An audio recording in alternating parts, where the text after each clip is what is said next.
What's up guys, thanks for checking out my YouTube channel. As you can see behind me, I got this awesome wood flag that I made. I'm gonna go in depth and we're gonna talk about how I made it. Not so much I'm gonna go in depth with like the tools and stuff that I use. I'm just gonna tell you what I do and how I get these done. It's a pretty simple process. I really enjoy making them. I've gotten a lot of attention lately and been selling quite a few of these. So I thought I'd do a video and show you guys exactly what I do to make all these, and I hope you guys have fun watching my videos and see how I go about making these. I do a whole bunch of different style flags. I make American flags, I make Texas flags, bigger flags, smaller flags, all out of wood. I make them all handmade. So I'm gonna show you some of the tricks and tips that I learned when I first started out that I wish I would have known, because man, I messed up a bunch of flags. Not really a bunch, but I messed up my earlier flags, and I've learned a lot to get to the point of where I am now. So hopefully some of this knowledge can be shared with you and show you exactly what I've changed to make life a little bit easier. So I've learned a lot from videos and also through self mistakes. So take this for what you will, and I'll share all that with you and we'll get started. Okay, so as you can see here, I've got some wood laid out on my little sawhorse things. And this is where it all starts. So I'm gonna explain here what I do. When I go to Lowe's or Home Depot, I grab 1x10s that are 10 feet long. What you see here is 3 sections that are cut. So this was a 1x10. I don't know if I'm necessarily gonna use these pieces because this one somehow got some damage on it. It's got a crack in it. I might use it as just the back braces, but we'll get into that later. So, and this one's got some knots. But anyways, so this was a 1x10 that was 10 feet long. Now here is my pro tip number 1. When you go into Lowe's or Home Depot, lay these pieces of wood on the ground. The reason I say that is because you want to see if they have any major like bows in the wood or dips that would make it so it's not flat after you cut it. I had my first flags turn out really wonky just because there were dips or bows in the wood that you might not necessarily see with your eye. So lay it on their concrete floor and see how flat it is. You'd be amazed how much of a difference that will make on your end product. I do it right in the middle of the store. So my next tip for you is if you're a little intimidated, like you might not have a big truck, you might not have a car that'll fit this wood, you can go in and this is what I do. I ask Home Depot or Lowe's to cut these down into 3 40-inch sections, because 10 feet equals 120 inches. So when each one is cut at 40, that's 3 sections, 40, 80, 120. So that's a perfect size to cut and transport home. And you can just stack them up, put them in the trunk of a car, and it'll fit no problem. You'll have no issues. Then what I do is I go home and I measure out 37 inches, because my flags are usually 37 inches long. So I'll trim off the edge, like right about here. Obviously, I'm just kind of guessing right now, but 37 inches. My next tip is on your miter saw or your table saw, whatever you really choose to do. I usually use a miter saw for this part, is I stack the wood up like this, and I make my left side as flush as I possibly can. I'm not gonna do this all on camera, but make it as flush as you can. Then when you get it under your miter saw, you cut your 37 inches. The reason I do that is so they're all completely equal and you won't have the end of your flag being shorter or longer on certain strips. So that's my best tip I can give for your wood. Obviously, you can go and start off with 1x2s and have them cut them down to 37 inches if you don't have the proper tools. There's really unlimited in terms of the wood. I'm just telling you exactly what I do. So this works best for me, and I suggest you guys try and do that. But obviously, if you don't have the right tools, you'll have to improvise and try and fit that into your own kind of budget and way of doing things. So the next thing we'll do is we'll get over to the table saw. So like I said earlier, I'm not gonna get too in depth with the equipment here side of things, but I am gonna show some important tips that I've learned in case you're just starting out trying to do this. So forgive me if you're a veteran table saw person. I'm just trying to help people who haven't maybe used it before. Obviously this is arranged in the wrong configuration. This would be on the other side, and I'm actually gonna get that turned around real quick. Okay, so I've got my fence configured in the right way. Obviously, you might have a different table saw than me, but I feel like this is gonna be a really good tip. I'll try and get the camera set up exactly where it needs to be for you to see what I'm talking about here. It's pretty simple. Grab a tape measure, because I cut my strips down into 1.5 inches 1.5-inch stripes. 1.5-inch stripes. Once I cut them down to 37 inches, I then begin cutting my strips. So it'll be 1.5 inches. What you should do is get your tape measure and stick it up against the fence, and then pull your fence in, get it right up against one of the teeth here. Hope you guys can see that without my big finger being in the way. And then I pull it down, keep going, all the way down to 1.5 inches. So it's kind of hard to get it just right, but once you do, so that's like perfect. Then I'll move the camera a little bit closer so you can see here. I got it down almost exactly to 1.5 inches. Now notice my blade is on the left side of it, but this is almost right where we need to be. That is a huge piece of advice I can recommend. Don't creep in on your wood. Set your measurement before you start cutting, because this will get you really close to your height that you're looking for. So hope this helps. Now we'll move on to cutting. I'm not gonna show you me actually cutting it, but I'll show you what it looks like when it's done. Okay, so I've cut my strips. You'll need to have 13 strips. So I've got them all laid out here. From here, once you get it all laid out, you can arrange it to how you like the grain, get it looking good, however you want the flag to look. From here, I usually clamp it up, and I'll show you why in just a second, but I'm gonna clamp it up, get my edges flush, and then we will go from there. Be right back.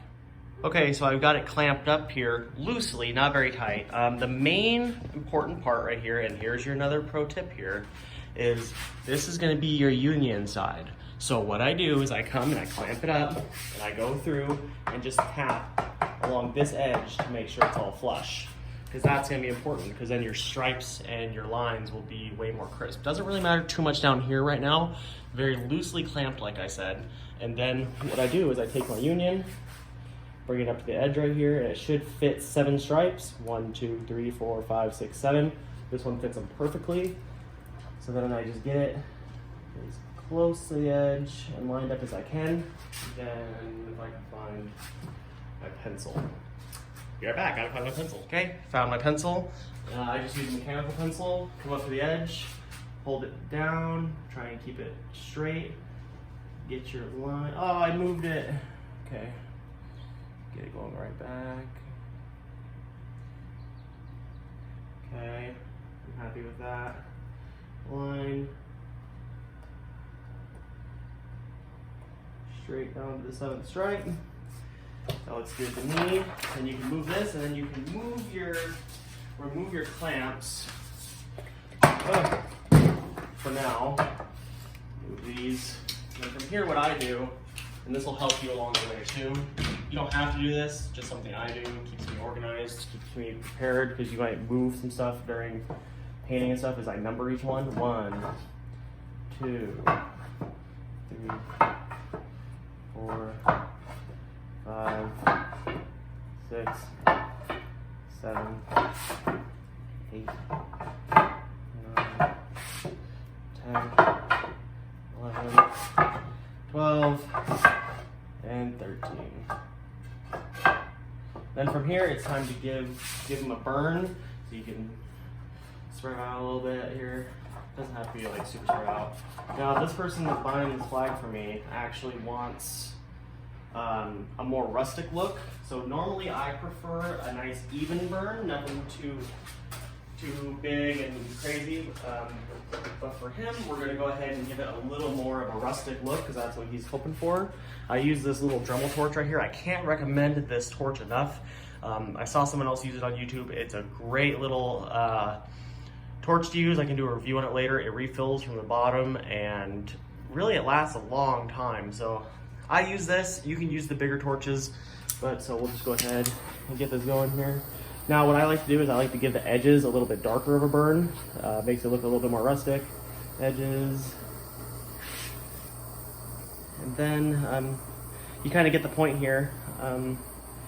Other than that, my next tip that'll make quality a little bit better is go along the bottoms right here and burn. So I'm not gonna sit here and show you guys me burning this entire thing. This all comes down to personal preference or what someone's asking from you.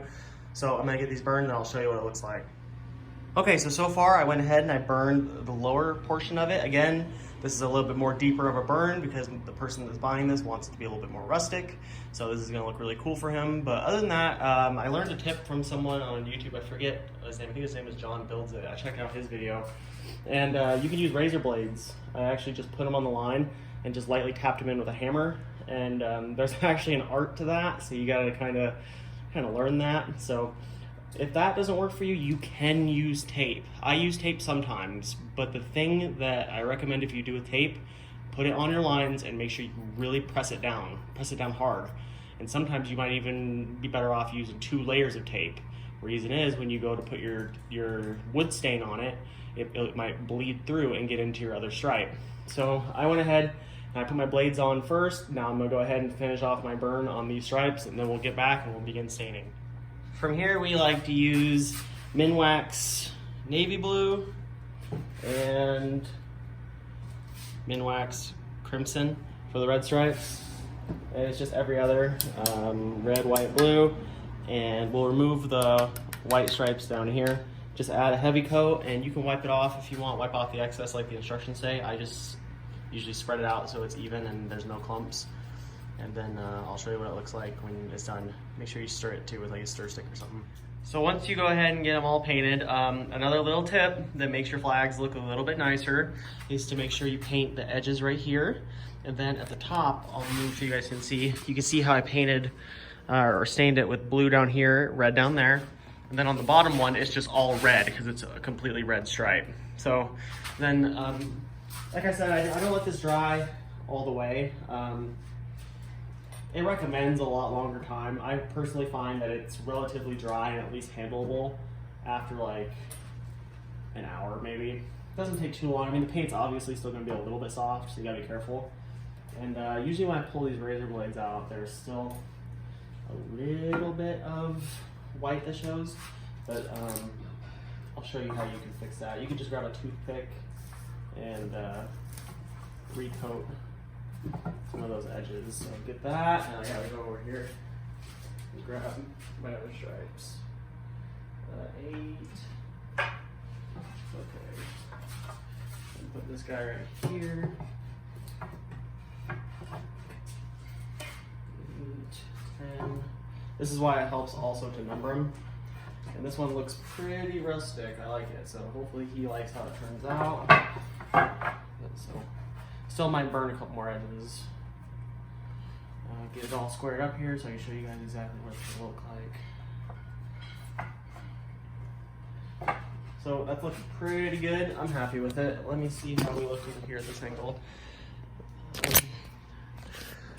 Looking pretty good. So from here, I might let it dry just a little tiny bit more. And in case you didn't notice, there's also a little bit of blue that I dropped right there. That's not a big deal if something like that happens. All you have to do if something like this happens, you can either choose to sand it out or you can just burn over it. I'll probably just burn over it because I haven't had a protection level over it yet.